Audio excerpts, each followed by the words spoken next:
Heboh benda mirip roket ditemukan di tepi pantai di Selayar, berawal dari nelayan cari umpan.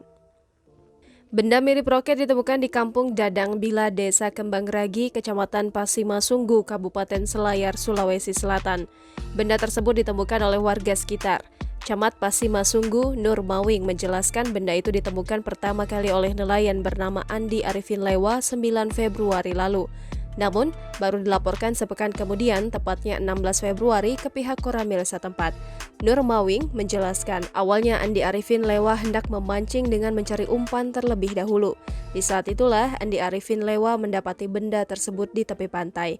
Curiga dengan benda yang tampak asing itu, lanjut Nur Mawing, Andi Arifin Lewa pun menghampiri. Benda itu lanjut dia ditemukan pada 9 Februari lalu. Benda asing itu kini telah diamankan pihak Koramil 141502 Pasimasunggu. Adapun panjang dan diameter benda itu memiliki panjang 118 cm, berat 9,1 kg dengan diameter 40 cm. Kepala Dinas Penerangan Lantamal 6 Makassar, Kapten Laut Suparman Sulo mengungkapkan butuh penelitian lebih lanjut untuk mengetahui apakah benda yang ditemukan warga memang benar adalah roket. Karena itu, dia mengatakan pihaknya belum memberikan keterangan resmi terkait temuan benda menyerupai roket di Kabupaten Kepulauan Selayar itu.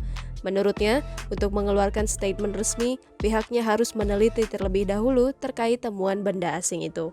Salah satu warga atas nama Arifin Lewa datang di rumah saya untuk melaporkan dengan adanya benda yang ditemukan di salah satu tempat, yaitu di Dadang Bila, sebelah selatan dermaga Desa Kembang Ragi.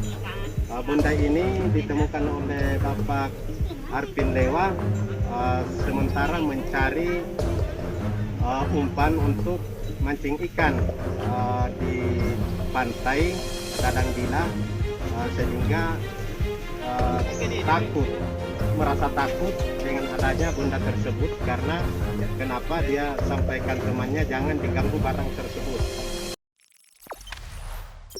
Jangan lupa subscribe, share, komen, dan like ya.